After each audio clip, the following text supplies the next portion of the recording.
Hello everyone, welcome to study with Gyan Prakash.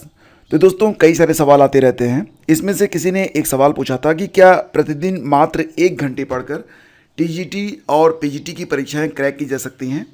तो दोस्तों, इसका सामान्य सा आंसर है यस। अगर आप डिसिप्लिन में रहकर और एक प्रॉपर स्ट्रेटजी बनाकर प्रतिदिन मात्र 1 घंटे की पढ़ाई करें तो आप यूपी टीजीटी पीजीटी नहीं, आप किसी भी यानी कि भारत की कोई भी टीजीटी या फिर पीजीटी की परीक्षा होगी उसको आप क्रैक कर पाएंगे। बेसिकली अगर आप देखेंगे तो जो टीजीटी और पीजीटी की परीक्षाएं होती हैं फ्रेंड्स, इसमें दो पोर्शन रहते हैं।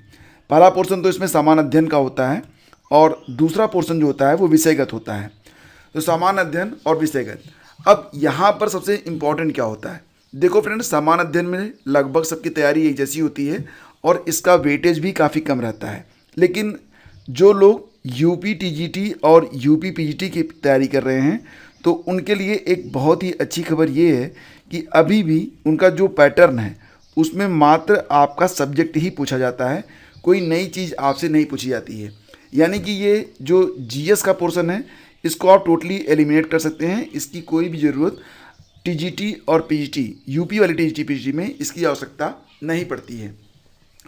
तो यानी कि अगर आप तैयारी कर रहे हैं टीजीटी और पीजीटी की तो आपके विषय से ही प्रश्न पूछे जाएंगे और यहीं से अगर आप अपने विषय में मास्टरी हासिल कर लें यानी कि इसके विशेषज्ञ बन जाएं तो आपका जो सिलेक्शन है उसको कोई भी रोक नहीं सकता है। तो मात्र 1 घंटे का समय ये बहुत ज़्यादा नहीं होता है, सुबह और शाम में निकाल सकते हैं आप इसे, लेकिन एक प्रॉपर स्ट्रेटजी और एक डिसिप्लिन आपको मेंटेन करना पड़ेगा। तो विषयों की तैयारी कैसे करें इस पर तो कई सारे वीडियोज़ पहले भी अपलोड हो चुके हैं। तो यहाँ पर मैं आपका ज़्यादा समय नहीं लेते हुए मात्र एक गाइडेंस के रूप में आपको ये बताने वाला हूँ कि यूपी में टीजीटी पीजीटी की जो भी परीक्षाएं हैं ये अपने नियत समय पर होंगी। एग्ज़ाम डेट के बारे में अभी कुछ पता नहीं है, लेकिन ये तो आप जानते ही हैं कि अगले 4 से 6 महीने के अंदर आपकी परीक्षा करवा ली जाएगी। अब सोचिए कि अगर अगले 15 दिनों में आपकी परीक्षा होगी तो क्या आप पूरा सिलेबस कंप्लीट कर पाएंगे? इसका जवाब बिल्कुल होगा कि नहीं। तो जो समय आपके पास है उस समय का अगर सदुपयोग आप नहीं करेंगे तो फिर कैसे काम चलेगा। कहते हैं ना कि भोर के समय अगर आगे नहीं बढ़े तो धूप के समय हैरान होंगे। तो अभी आपका मन शांत है, अभी कोई प्रेशर नहीं है, 1 घंटे मेंटेन किए जा सकते हैं। तो यही सबसे सही समय है अगर आपको सिलेक्शन लेना है, वो भी तब जबकि मात्र यहाँ पर कुल मिला के 4100 सीटें थी और इसके बाद यहाँ पर जो आवेदन आए हैं वो 13 लाख आवेदन आए हैं। तो यहाँ पर जो डेंसिटी है उसको आप देखिए और ये समझिए कि अगर आप अभी से शुरू नहीं करेंगे तो फिर कब शुरू करेंगे। तो प्रश्न वही है कि क्या रोज़ 1 घंटे पढ़कर टीजीटी पीजीटी क्रैक हो सकता है? तो इसका मैं आंसर करूँगा कि जी हाँ, बिल्कुल आप इसे क्रैक कर सकते हैं। कैसे करेंगे क्रैक? तो देखो फ्रेंड्स, सबसे पहले तो आपके पास PYQ जो चाहिए, प्रीवियस ईयर के जो क्वेश्चन पेपर हैं वो होने चाहिए और पुराने प्रश्न पत्रों को हल करने से आपको शुरुआत करनी चाहिए। अब यहाँ पर बहुत ही बेसिक बुक पढ़ने को मैं नहीं कहूँगा, क्यों? क्योंकि देखो होता ये है कि बहुत सारी चीज़ें आपकी क्लियर रहती हैं, कुछ चीज़ें जब आप पढ़ेंगे जैसे कि सॉल्व जब आप देखेंगे तो हो सकता है कहीं पर आप कंफ्यूज हो, तब उसके लिए आपको बेसिक बुक की नीड पड़ेगी। अब बेसिक बुक अगर आपके पास नहीं है तो आप इंटरनेट पर जाकर या यूट्यूब पर जाकर भी उस जो फिनोमेना को, उस टॉपिक को क्लियर कर सकते हैं। तो शुरुआत तो आप यहीं से कर लो, इससे आपको ये फ़ायदा मिलेगा कि कम से कम आपको ये पता चलेगा कि प्रश्नों का लेवल क्या रहता है। प्रतिदिन मॉक टेस्ट लगाएं। अब देखो, मात्र आपने 1 घंटे देने का निर्णय लिया है तो आप ये डिसाइड कर लें कि 1 घंटे में आप कितने मॉक टेस्ट लगा सकते हैं। सबसे बड़ी बात यहाँ पर ये होगी कि जब आप स्टडी करने बैठें तो आपके मन में एक माइंड मेकअप ये होना चाहिए कि उस दौरान आप सिर्फ स्टडी करेंगे, आप मोबाइल फ़ोन का इस्तेमाल नहीं करेंगे, लोगों से बात नहीं करेंगे, सोशल मीडिया का इस्तेमाल नहीं करेंगे। यानी कि प्योर स्टडी आपकी होनी चाहिए। जो भी बिंदु, जो भी प्रश्न आपको इम्पोर्टेंट लग रहे हैं उनको नोट्स बनाते हुए आगे बढ़ें। तो परीक्षा के 2 महीने पहले तक इस ट्रिक से आप पढ़ाई कर सकते हैं और डेफिनेटली ये बहुत ही बेनिफिशियल होगी। मात्र 15 दिन आप इस ट्रिक का इस्तेमाल करें, आपको फ़र्क महसूस होने लगेगा। और इसके बाद जब आपको ये पता चल जाए कि हाँ, परीक्षा जो है अमुक तारीख को होने वाली है, तो फिर आपका जो सिलेबस है उसको क्योंकि कंप्लीट करना है, उसका रिवीजन भी करना होगा, जो आपने नोट्स बनाए हैं उसको भी पढ़ना होगा, तो थोड़ा सा स्टडी टाइम आप अपना बढ़ा लें। तो अगर ये जो मेथड मैं आपको बता रहा हूँ, इस मेथड से अगर आप तैयारी करते हैं तो फिर यहाँ पर सिर्फ यूपी टीजीटी पीजीटी नहीं, आप जैसे डी ट्रिपल एस बी हो गया। अब अगर हम बात करें यहाँ पर D triple S B T G T के बारे में, या फिर के वी एस के बारे में, या फिर एन वी एस के बारे में, तो क्रमशः आप देखें तो डी ट्रिपल एस बी का जो सिलेबस है ये सबसे टफ माना जाता है, उसके बाद के वी एस, उसके बाद एन वी एस।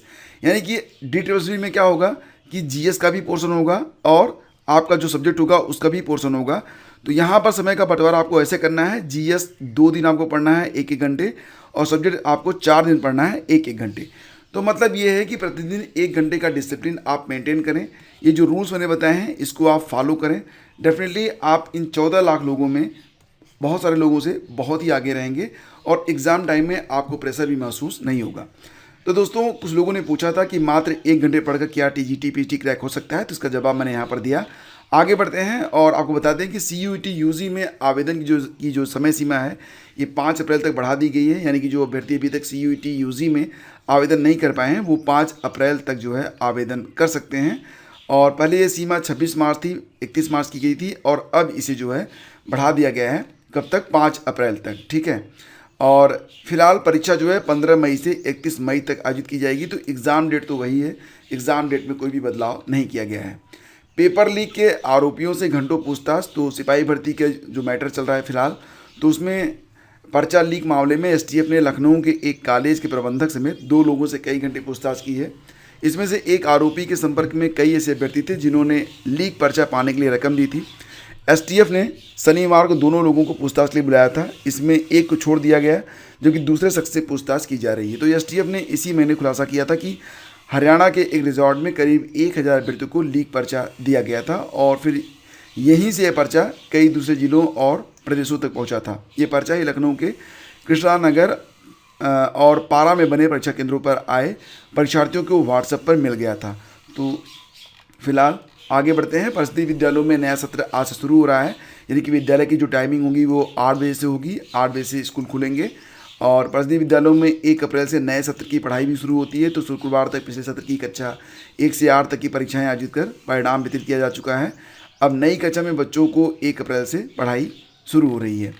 और शिक्षकों को उनके आवंटित जिले के स्कूलों में रिक्ति के आधार पर पदस्थापित किया जाएगा। 92% सफल शिक्षकों को मिली पहली पसंद की पोस्टिंग। तो सक्षमता परीक्षा में ये न्यूज़ निकल के आ रही है। इसमें वो शिक्षक शामिल किए गए हैं जो पहले से ही काम कर रहे थे बिहार के स्कूलों में और अब उनको परमानेंट करने के लिए सक्षमता परीक्षा से गुजरना पड़ा है। तो उसमें 92% तो अपने मनपसंद स्कूलों में पहुंच चुके हैं।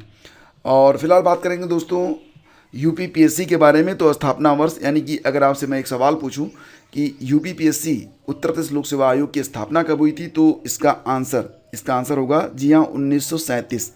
तो 1937 में 332 पदों पर भर्ती की गई थी UPPSC के द्वारा और अब 2022-23 में 12,000 से ज़्यादा लोगों को नौकरी दी गई है। आयोग ने 87वां 87th स्थापना दिवस मनाने जा रहा है। तो स्थापना इसकी हुई थी कब? 1937 में हुई थी। तो 1 अप्रैल 1937 को UPPSC की स्थापना हुई थी। ये याद रख लेना, हो सकता है कि एग्ज़ाम में इस बार ये प्रश्न भी बन जाए। और शिक्षा निदेशालय इसका मुख्यालय हुआ करता था। 1962 में यह वर्तमान परिसर में आया था और आयोग के पहले अध्यक्ष ICS DL ड्रेक ब्रॉकमैन थे। तो डेफिनेटली ये भी इंपॉर्टेंट क्वेश्चन बन सकता है कि आयोग के पहले अध्यक्ष कौन थे, तो ICS थे DL ड्रेक ब्रॉकमैन। उनके साथ 2 सदस्य राय बहादुर मान सिंह और खान बहादुर सैयद अबू मोहम्मद की नियुक्ति की गई थी। और फिलहाल यहाँ पर जो भी चीज़ें हैं बस यही हैं कि एक इतिहास आपको पता चल जाएगा। जैसे कि आप लोग जान रहे हैं कि आज़ाद भारत में आयोग के पहले अध्यक्ष प्रोफेसर अमरनाथ झा थे। तो ये भी बड़ी बात है कि ये भी पता होना चाहिए आपको। इलाहाबाद विश्वविद्यालय और बनारस हिंदू विश्वविद्यालय के कुलपति भी रहते प्रोफेसर अमरनाथ झा। आयोग ने प्रांतीय सिविल सेवा यानी कि PCS और प्रांतीय पुलिस सेवा यानी कि PPS से भर्तियों की शुरुआत की थी। पहले वर्ष PPS में 1 पद के लिए 72 आवेदन आए थे और PCS के लिए 11 पदों पर 244 लोगों ने आवेदन किया था। इसके अलावा आयोग ने कुल 320 पदों पर भर्ती की थी। तो फ्रेंड्स, कोई भी प्रतियोगी परीक्षा हो, अगर आप करंट अफेयर की तैयारी नहीं कर रहे हैं तो डेफिनेटली आप लोगों से बहुत ही पीछे हो जाएंगे। अगर आप TGT PGT की तैयारी कर रहे हैं या फिर कोई भी UPPCS UPSSC group C group D या फिर कोई भी प्रतियोगी परीक्षा जिसमें GS पूछा जाता है, तो उसके लिए आप लोग करंट अफेयर नियमित तौर से पढ़ें। आप लोगों के लिए जनवरी से लेकर मार्च तक का जो करंट अफेयर है इसको कंबाइंड रूप में एक साथ रख दिया गया है। इसकी पूरी PDF यहाँ पर रिलीज़ कर दी गई है और अगर आप इस PDF को प्राप्त करना चाहते हैं तो लिंक वीडियो के डिस्क्रिप्शन में है, आप डिस्क्रिप्शन में जाकर चेक कर लीजिएगा और ये PDF आपको मिल जाएगी। बहुत ही शानदार पीडीएफ है, बिल्कुल टू दी पॉइंट है, जैसा कि आप अपनी स्क्रीन पर देख पा रहे होंगे। और यही पैटर्न आपको यहाँ पर मिलेगा और आप अपनी मोबाइल फ़ोन पर भी आप इसे पढ़ सकते हैं। इसका प्रिंट आउट भी आप ले सकते हैं। 3 महीने का पूरा कंप्लीट जो करंट अफेयर है मात्र 78 पेज में है कवर के साथ। मतलब अगर आप चाहें तो और भी पेजेस आप कम यहाँ पर कर सकते हैं।